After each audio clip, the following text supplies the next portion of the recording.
Mother, 38, is arrested in front of her children and locked in a cell for 7 hours after calling a transgender woman a man on Twitter. It's fascinating. But I don't think anyone's going to be surprised to hear that this is a story that takes place in the United Kingdom. This is tyranny. Straight up tyranny. 3 officers detained Kate Scottow at her home before quizzing her at a police station about an argument with an activist on Twitter over so-called dead naming. A 38-year-old from Hitchin, Hertfordshire, had her photograph, DNA, and fingerprints taken and remains under investigation. Yeah. More than 2 months after her arrest, More than 2 months after her arrest on December 1st, she has had neither her mobile phone or laptop returned, which she says is hampering her studies for a master's in forensic psychology. Heaven forbid you hold the wrong opinion and say a naughty word to somebody. Writing on online forum Mumsnet, Mrs. Scottow, who has been served with a court order that bans her from referring to her accuser as a man, claimed, "I was arrested in my home by 3 officers with my autistic 10-year-old daughter and breastfed 20-month-old son present. I was then detained for 7 hours in a cell with no sanitary products, which I said I needed, before being interviewed, then later released under investigation. I was arrested for harassment and malicious communications because I called someone out and misgendered them on Twitter." The case is the latest where police have been accused of being heavy-handed in dealing with people who go online to debate gender issues. Sitcom writer Glenn Linehan was given a verbal harassment warning by West Yorkshire Police after transgender activist Stephanie Hayden reported him for referring to her by her previous names and pronouns on Twitter. So the question that arises, if you call someone, if you call a straight cis male a woman, will you be banned? The answer is no, you won't. It's only if you're talking to a trans individual. Yeah, so, that's called supremacy. When you have one group have more rights than the other group, that's the definition of supremacy. See, we're all trying to not be racist by becoming supremacist. Of the dramatic escalation of where we're headed as a culture. What happens in the UK does tend to hit here in the US eventually. You know, we do have a relation, though things are terrifying. Several days ago, it was widely reported in the alternative media that a woman was arrested in the UK for misgendering a person in a tweet. She was arrested in her home in front of her daughter and her toddler son. She was held for 7 hours before she was released, and according to the Daily Mail, an injunction was issued by a deputy judge that bans her from posting any personal information about Ms. Hayden on social media or referencing her as a man or linking her to her former male identity. Perhaps we can all get on board that she shouldn't be posting any personal information about this transgender individual, but to have an injunction specifically stating that she can't refer to this person as a man or make any reference to the person's former male identity, that tells us for sure that that is what this is really about. That is the reason she was arrested, was because of the misgendering. When this first hit the alternative media, my first reaction was, so what? This isn't news. This has been going on for a long time. I remember watching Jerry Adams on the news, and it was prohibited to air his voice on TV because of its political content. But what was really weird was you would see him talking on the news, and then a news anchor would be saying what he said. So what he was saying was still coming across. Was it coming across, or did they put it on mute and tell you what he was saying, and they wanted it that way so that they can change his words around like they do with Trump? I don't know.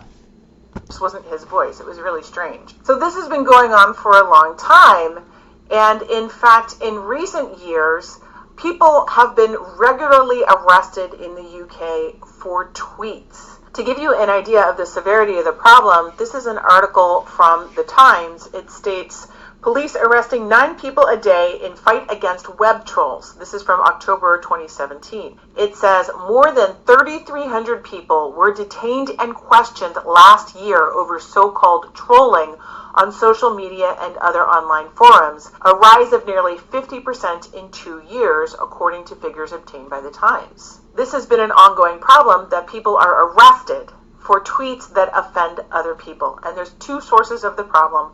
One of them is the fact that they don't have a First Amendment. There's no protection against free speech.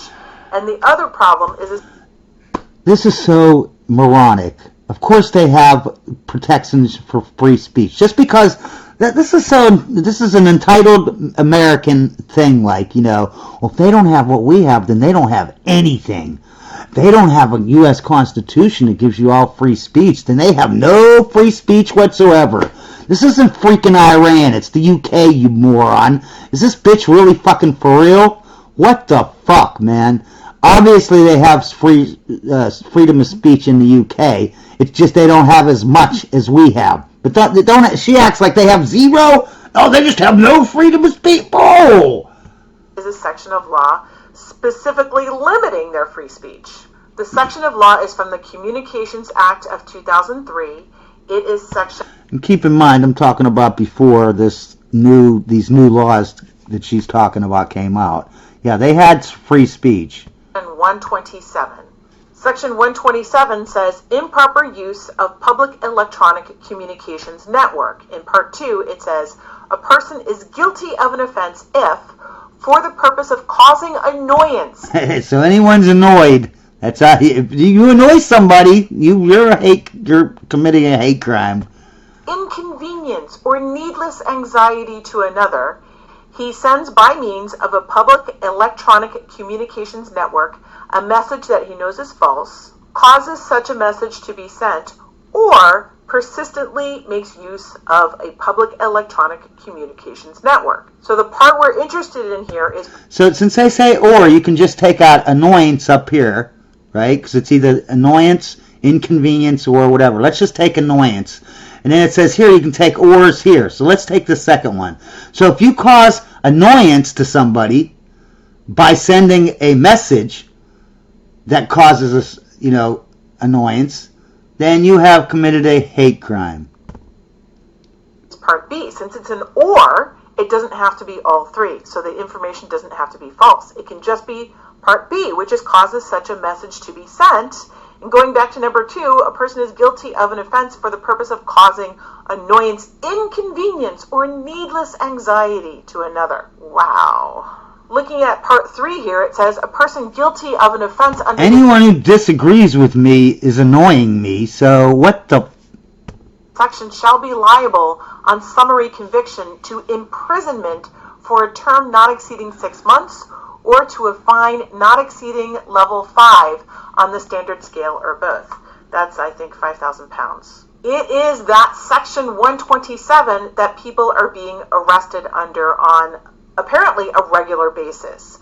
A further complaint that people have, other than the fact that people are being arrested for these tweets, is that the police are doing this instead of doing something else. It has been a major story in the UK for the past several years that the police are facing a financial crisis. They don't have enough money to do what they need to do. The title of the article that I mentioned earlier from the Daily Mail states, Boris Johnson attacks police for wasting time after mother is arrested for calling transgender woman a man on Twitter, and now she's being sued for £25,000 following spat.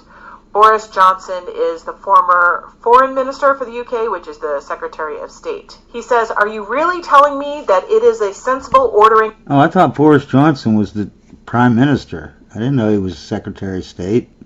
...of priorities to round up Twitter-born transphobes and chuck them in the clink when violence on the streets would seem to be getting out of control. Johnson said members of the public would be upset at the considerable expenditure of public money on what would seem to be a silly, if nasty, Twitter spat. To give you an idea of how severe their budget shortfalls are, in The Independent back in August, there was an article that says police forces are failing the public due to cuts, Police Federation chief warns. The article states the British public are being failed because huge demand and stretched resources mean police are not responding to crimes they would have dealt with in the past, the new head of the Police Federation has warned. Shoplifting, car crime, and criminal damage, that would be vandalism, were among the lower level offenses being downgraded amid a rise in violent crime, sex offenses, and 999 calls. 999 is their version of 911. And in another article This is from April of 2018. It's from the Telegraph. It says, police should not use lack of resources as an excuse to ignore low-level crime, says victims commissioner. I do not look at the crime, I look at the victim, and what I hear from many people whose homes have been broken into or whose lives are being blighted by antisocial behavior is, oh, the police don't have the resources to deal with this kind of thing.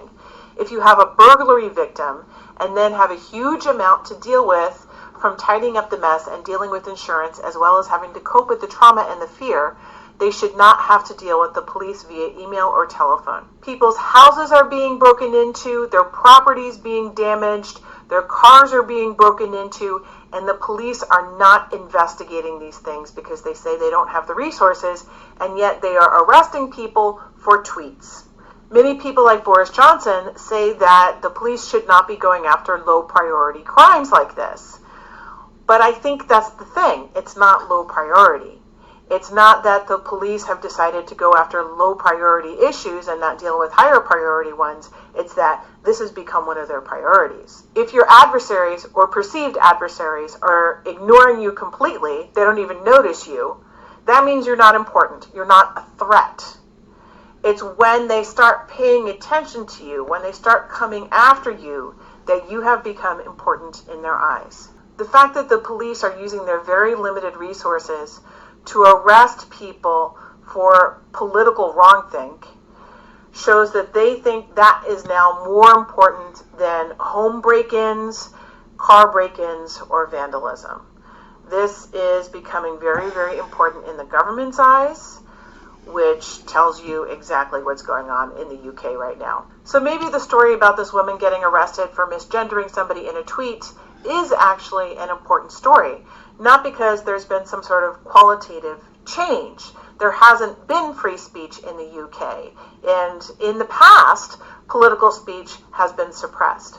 But maybe the significance of this is that the police are stepping it up and they're more likely to arrest people for less and less. And that tells you a lot about how severe things have gotten in the UK. Good to have you on board. I want to talk about what happened to a lady who was riding around Newport on her mobility scooter. Her name is Jennifer Swain. She's 53, and she believes that you cannot change your sex, your gender. So she was particularly worried about men who identify as women being allowed into Britain's jails.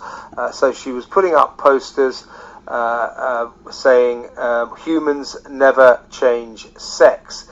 She was intercepted by the police and later they raided her home. She spent 12 hours in the police station and was accused of potentially spreading hate about trans people. This is what she thinks. These are her beliefs. So how did it happen that she got arrested? I mean, what is she supposed to have done wrong? She hasn't been charged yet, but she's been accused of possibly displaying threatening or abusive writing likely to cause harassment, alarm, or distress. They took a book away from her, which is a book about the theory and practice of transgendering children, and she hasn't got that back yet. When she was finally released on conditional bail, it was 3:30 a.m. in the morning, and her phone was seized. She's 53, and she's in a wheelchair. What do the police think they're up to? God, I think what they're up to is what we like to call lazy, quick policing. They're not looking for easy convictions. They're just looking to terrorize people so that they stop saying stuff against the gender theory.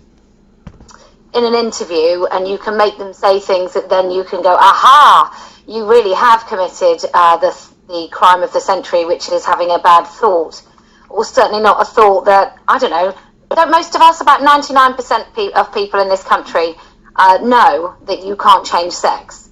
And the reason that women like Jennifer Swain are having to go out and put stickers is because Wales in particular, they've decided you're not allowed to talk about it. The conversation's already been had. It's all been had behind closed doors. And actually, men can be women. Women can be men. We can talk to kids about gender identity. It's an absolute done deal without the consent of the public or even a conversation with the electorate. They have made these decisions. And so women like Jennifer,